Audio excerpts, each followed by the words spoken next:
Now, after Mrs. Gandhi was assassinated, her son, Mr. Rajiv Gandhi, became Prime Minister of the country. He started off as a very Mr. Clean. He was seen as a breath of fresh air by the country. Later on, his relationship with the media changed. What happened? Two things happened. One is that from a very early stage onwards, soon after he became Prime Minister, it began to look that he was the Prime Minister of the middle classes, that he was unaware of, unacquainted with, unconcerned about the very poor classes of India, who are so predominantly large in numbers, and that he had been enveloped by middle class advisors, middle class concerns. That was one thing. And the second was that not very long thereafter, the Bofors controversy came up. That destroyed the Mr. Clean image. Also, the problems with Sri Lanka came up, and some decisions taken by New Delhi were not at all very welcome, nor were they wise. And those also got traced to him. And ultimately, he paid the price for those mistakes as well. So his image was under a stress very soon after he became Prime Minister. Although during the days of the preparations for the funeral, the body of Mrs. Gandhi lying in state at that time, that was the high point of his image of a very young, calm person in charge of things. That helped a great deal, but that didn't last. Could you talk for a minute about Bofors?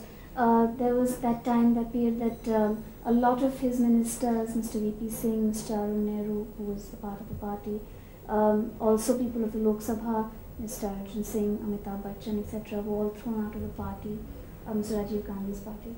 And the Bofors scandal was at its height in those days. There was a conspiracy, Mr. Zail Singh, Mr. V.P. Singh, to overthrow Mr. Rajiv Gandhi, with Mr. V.P. Singh forming a caretaker government. What was happening at that time? I think it would not be correct to say that Mr. V.P. Singh became Prime Minister as a result of a conspiracy. As a matter of fact, it was Mr. Zail Singh who hurriedly, somewhat in contravention of the conventions of on these matters, swore him in as Prime Minister, swore in Rajiv Gandhi as Prime Minister. And it subsequently also, the Gyani Zail Singh as the President was not very well disposed towards V.P. Singh. And V.P. Singh became Prime Minister very largely on account of the considerable success he had in his electoral campaign. And he came up as the most popular single individual. There was this, his becoming the Prime Minister was the result of that demonstration of popularity and of his building up a new constituency, both for the party that he headed and for the cause that he represented, not the result of a conspiracy between him and the President.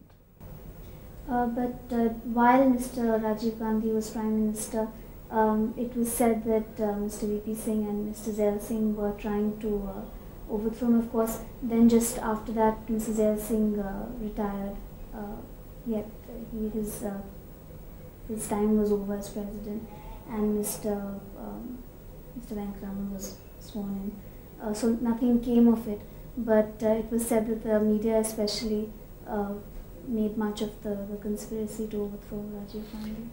I don't think that a conspiracy between the President and Mr. V.P. Singh was at all needed as the platform from which Mr. V.P. Singh could become Prime Minister.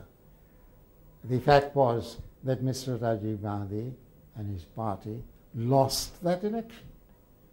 Now, it is true, of course, that when Mr. Zail Singh's term expired, he had to make way for the next president.